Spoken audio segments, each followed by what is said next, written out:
조선 중기 이후 민간에 널리 퍼진 3대 예언서가 있다. 송하비결과 격암유록 그리고 정감록. 이 세 개의 예언서가 가장 유명하다. 정감록은 조선의 조상이라는 이심과 조선의 멸망 후 일어설 정씨의 조상이라는 정감이 금강산 또는 가야산에서 마주 앉아 대화를 나누는 형식이다. 그래서 책 이름이 정감록이다. 정감록의 저자는 아직까지도 명확하게 밝혀진 바가 없다. 다만 조선 왕조 건국 직후 불안한 민심을 배경으로 이 책이 집필되었다는 것이다. 정씨성을 가진 구세주인 정도령이 조선 왕조를 뒤엎고 새로운 나라를 세워 왕이 된다는 정감록의 기본 줄거리인 정감록은 정확히 언제 형성되었는지는 알 수는 없지만 대체로 18세기 영조, 정조 무렵에 나왔다고 추측한다. 지금까지 밝혀진 역사 기록들 중에서 정감록이 최초로 언급된 예는 1739년 조선 영조 때 6월 9일자 승정원일기인데, 여기서 영조 임금은 정감록은 도적들이 믿는 책이니 매우 교활하고 사악하다 라고 말했다. 그러나 정감록이 이때 처음 만들어진 것은 아니고 그 이전에도 정감록의 원형으로 추정되는 예언서들은 계속해서 전해졌다고 추측한다. 정감록에 이씨가 망한다는 구절이 있으므로 조선 왕조에 반대하는 의도를 내포했음은 의심할 여지가 없다. 이런 내용 탓에 조선시대에는 금기시되었지만 민간에는 암암리에 퍼졌다. 정감록은 일제강점기까지도 많은 신흥 종교의 경전으로 활용되었다. 무엇보다 정감록은 필사가 반복되면서 판본이 다양하게 형성되었지만 핵심 요지는 조선 왕조가 망하고 계룡산에 정씨가 새로운 나라를 세운다는 것이다. 여기에서 정씨를 두고 정도령이라고 말한다. 정감록 모반 사건의 판본에는 이씨가 망하고 김씨, 유씨, 정씨의 삼국으로 나뉘었다가 최종적으로 정씨가 통일한다고 쓰였다고 한다. 또한 조선 왕조가 망하고 정도령이 새 왕조를 세우기 전까지 환란이 일어나기 때문에 이를 피할 지역인 십승지로 피난해야 한다는 말이 나온다고도 한다. 십승지는 현재 기준으로 기록하였다. 경상북도 영주시 풍기읍 금계리, 경상북도 봉화군 춘향면 도심리, 말 그대로 속리산 산속, 전라북도 남원시 운봉읍, 현 경상북도 예천군 용문면 상금곡동, 충청남도 공주시 유구읍, 강원도 정선군에서 영월군으로 향하는 조양강, 전라북도 무주군 무풍면, 전라북도 부안군 변산면, 현 경상남도 합천군 가야산 남산 제일봉. 그런데 몇 가지 묘한 점이 있다. 십승지로 지목된 곳들이 대체로 남부 지방이고 때가 되면 그리로 옮겨가야 한다고 서술했다는 것이다. 이로 미루어 볼 때 정감록의 형성지는 남부 지방에서 먼 북쪽, 특히 서북 평안도 지역이라고 추정함이 일반적이다. 실제로 서북 지방을 중심으로 일어난 대규모 봉기인 홍경래 난이 농민 봉기에서 정감록을 본격적으로 활용한 첫 사례이다. 이후 홍경래의 이름과 더불어 정감록은 19세기 농민 봉기의 바이블처럼 사용되었다. 해당 지역들은 큰 고을은 전무하고 상당수는 산속, 협곡, 바위 그늘 등 일반적 거주지로서는 부적합하지만 대신 외부에서 접근하기 어렵고 눈에 잘 띄지 않는 곳이다. 즉, 무릉도원이라기보다는 생존주의에서 언급하는 베이스 캠프에 가깝다. 이를 위와 조합하면 농민 봉기를 일으켰다가 실패했거나 세금 문제 등으로 야반 도주한 사람들이 실제 역사의 빨치산 마냥 숨어들기에 최적의 지세가 바로 저 십승지들이다. 그리고 정감록 하면 항상 언급되는 궁궁을이란 주문이 있는데 이것의 해석으로 반란도 일어나고 일제강점기에 많은 신흥 종교들이 제각기 해석해서 교리로 삼았다고 한다. 그 외동원목리운동을 일으킨 동학 접주 손화중이 선운사 마해좌불상 배꼽 아래에서 꺼냈다는 비결록 이 정감록이었다 카더라라는 이야기가 있다. 마해좌불상은 보물 1200호로 지정되었으며 크기 15.6m로 절벽에 새겨졌다. 명치 부근 배꼽에 봉인된 흔적이 있는데 이 안에 절의 창건자인 검단 선사가 비결록을 써 넣었다는 전설이 있다. 조선날 전라감사 이서구가 이 비결록을 꺼내기 위해 봉인을 풀었다가 하늘에서 갑작스레 천둥벼락이 내렸고 이서구가 책의 첫 장을 열어보니 첫머리에 전라감사 이서구가 연다 라는 구절이 있었다고 한다. 이서구는 두려워하며 다시 봉인하였고 19세기 말 손화중이 이 비결록을 가져갔다고 한다. 현대 한국에도 정감록은 신흥 종교를 중심으로 아직까지도 영향력이 있다. 성이 정씨인 유력 대권 주자가 나올 때마다 정도령 드립을 많이 쳤는데, 특히 현대그룹 정주영 회장의 통일국민당 창당과 1992년 대선 출마, 2002년 16대 대선 당시 정몽준 돌풍, 2010년대 들어서는 충청도 출신의 정운찬 당시 총리가 잘 맞아떨어져서 자주 나왔다. 그래서인지 이제는 아예 정씨 유력 정치인들을 패러디할 때도 종종 쓰이는 모양이다. 민주평화당 정동영 의원은 본인이 2007년 유력개권 주자이기도 했고, 무엇보다 본인의 이름과 발음이 비슷해서 지지자들로부터 정도령이라고 불리기도 하였다. 지금은 오히려 지지자가 아닌 사람들이 조롱의 의미로 그렇게 부른다. 오히려 제17대 대통령 선거에는 이 시인 이명박이 당선됐다. 2022년 20대 대통령까지 나온 현재까지 역대 대통령 중 정씨는 한 명도 나오지 않았다. 그 외 대통령 권한대행이나 영부인, 북한 역대 국가원수 등 유사 사례 다 뒤져봐도 정씨는 한 번도 없었다. 오히려 정씨보다 드문 성씨인 전씨, 노씨, 문씨에서도 대통령이 나왔음을 감안하면 예언이 들어맞기는커녕 계속 빗나간 것이다. 다만 정씨가 흔한 성씨인 만큼 언젠가는 나오긴 하겠지만, 이 정도면 비가 올 때까지 기우제를 지내는 격이니 예언이 맞았다고 보기는 무리다. 정감록이란 제목으로 여러 채 있지만 내용이 전부 다르다. 사실 원본이 없기 때문이다. 물론 누군가가 최초에 정감록을 썼겠지만 이런 금서는 유통 금지이기에 정감록이 하는 미래를 다루는 금서가 있더라라는 말만 사람들에게 전해지고 책은 전해지지 않았다. 이런 오리지널 정감록의 명성이 높아지자 여러 사람이 정감록이라는 명성에 기대고자 익명으로 다른 내용이 담긴 정감록을 집필하여 퍼뜨렸다. 결국 시간이 갈수록 정감록의 내용과 판본은 계속 증가했다. 따라서 독자가 대충 시대 상황에 맞춰서 내용을 해독한다. 조선이 멸망했으므로 정감록이 참이라고 생각한 사람들이 있었다. 바다 건너 섬나라의 진인이 백성을 구할 것이다라는 내용을 미국의 해리 S. 트루먼 대통령이 일본에 핵폭탄을 투하해서 광복을 맞이하게 했고, 이후 트루먼 독트린을 주창하여 6.25 전쟁에 미군을 파병하였다는 사실 때문에 당시 상당수의 국민들이 트루먼이 진인이라고 여겼다. 기묘하게도 정감록에 나오는 정씨 왕조의 도읍지로 꼽히는 계룡산이 한때 박정희 유신 정권 때인 대한민국 제4공화국이 행정수도 이전을 구상했던 공주시나 정보대전 청사가 있는 대전광역시, 현재 행정중심복합도시가 들어선 세종특별자치시와 굉장히 가깝다. 심지어 계룡대도 계룡산 아래에 있다. 세종시 이전 당시에는 계룡산 아래 신도안이 최종 4개 후보지 안에 들었으나 세종시는 연기군 남면 지역에 들어섰다. 신도안이 탈락한 가장 큰 이유는 조선시대라면 몰라도 현대 도시가 들어서기에는 입지가 좁고 교통도 불편하다는 것. 특이한 사항은 정감록의 임진왜란과 관련된 내용이 거의 보이지 않는 사실이다. 임진왜란이 조선시대를 통틀어 가장 큰 전란이었고 조선 사회에 매우 많은 피해와 영향을 주었음을 감안한다면 굉장히 이상한 일이다.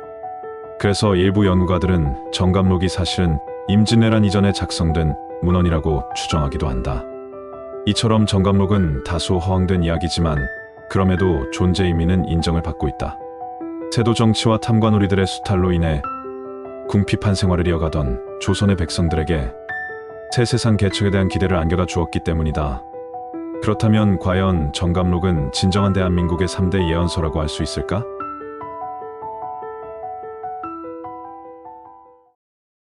마야는 단어만으로도 뭔가 미스테리함을 준다. 그것은 아마도 마추픽추와 영화에서 보았던 마야 문명을 떠올리게 하기 때문이다. 이번 편은 마야의 문명을 준비하면서 어릴 적 신기하던 문명을 되새겨보는 의미를 부여해본다.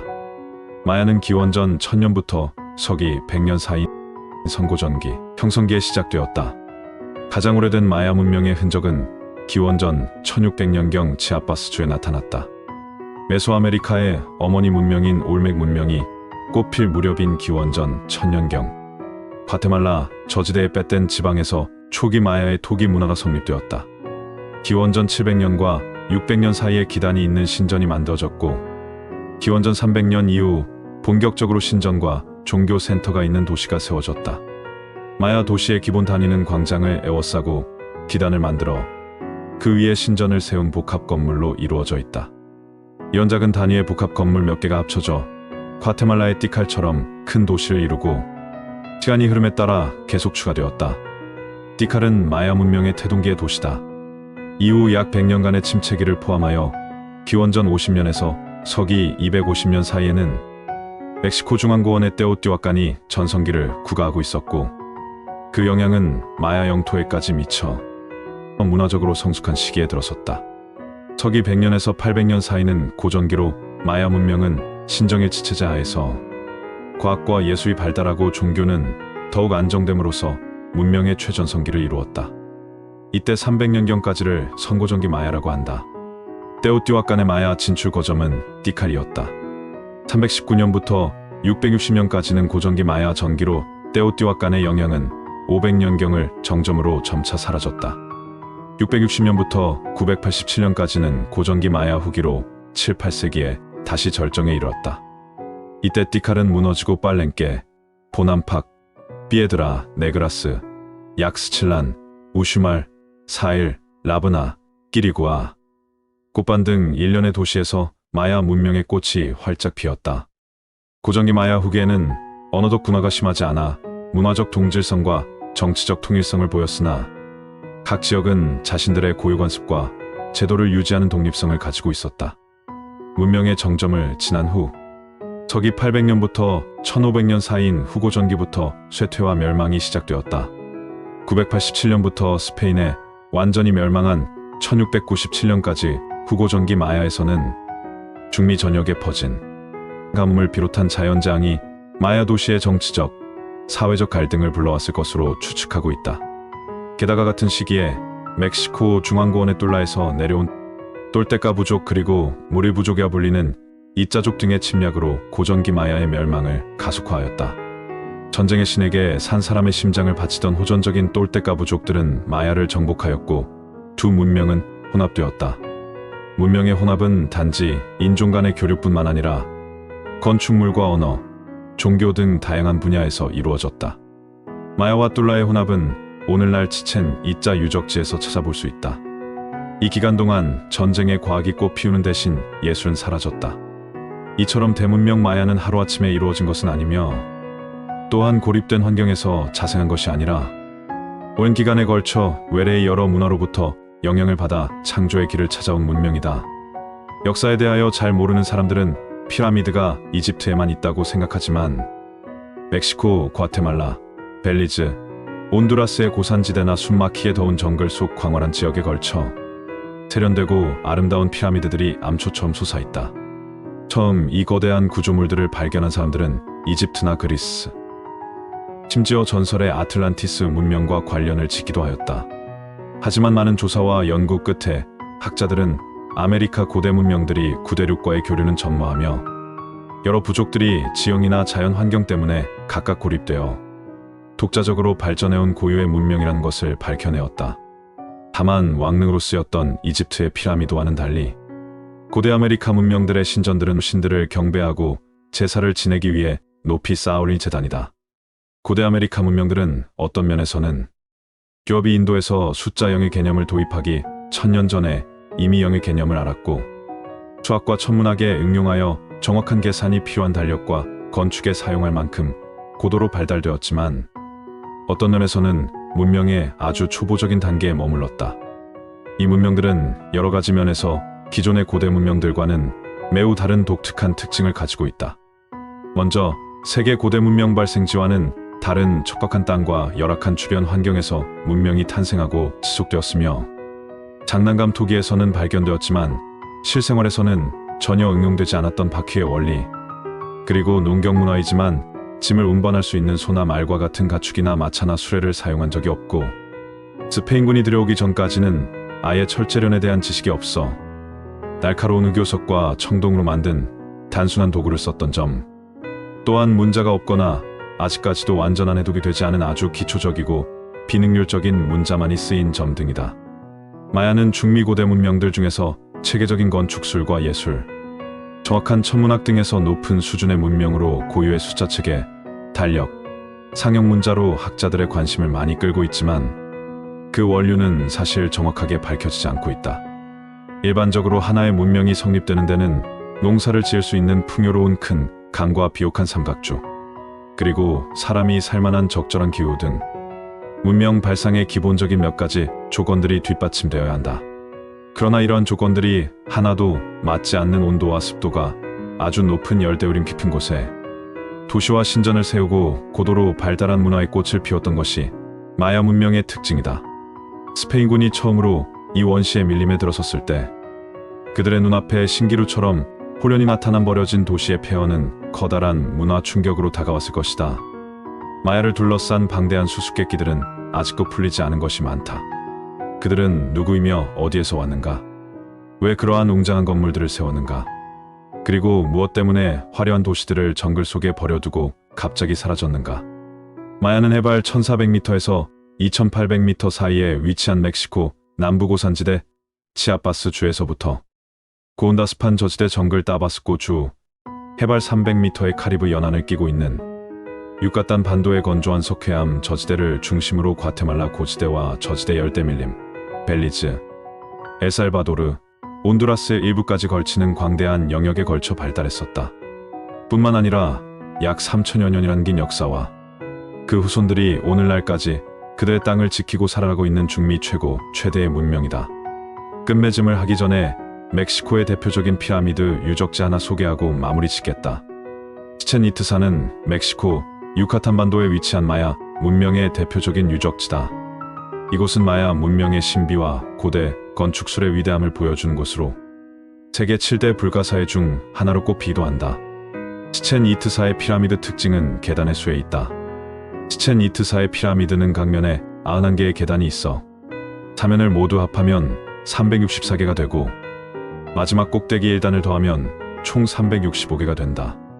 이 마야 달력의 1년과 같은 수를 나타내는 것으로 마야인들이 천문학에 강했다는 걸 보여주는 예시라고 할 수 있다. 특히 춘분과 추분의 일몰 때 피라미드의 뱃머리 조각 쪽으로 몸통 같은 그림자가 드리워지는 현상이 발생해 마야인들은 이를 뱀신을 숭배하는 의미로 해석했다. 뱀이 허물을 벗는 것을 새로운 생명을 불어넣는 것으로 해석하고 뱀신을 숭배했다. 이런 효과도 마야인들이 의도적으로 설계한 것으로 보여 그들의 건축술에 많은 전문가들은 놀라움을 금할 수 없었다고 한다. 지금은 사라지고 없어진 찬란했던 마야 문명을 아주 살짝 엿보았다. 좀 더 시간이 허락한다면 또 다른 마야 문명을 다루도록 하겠다.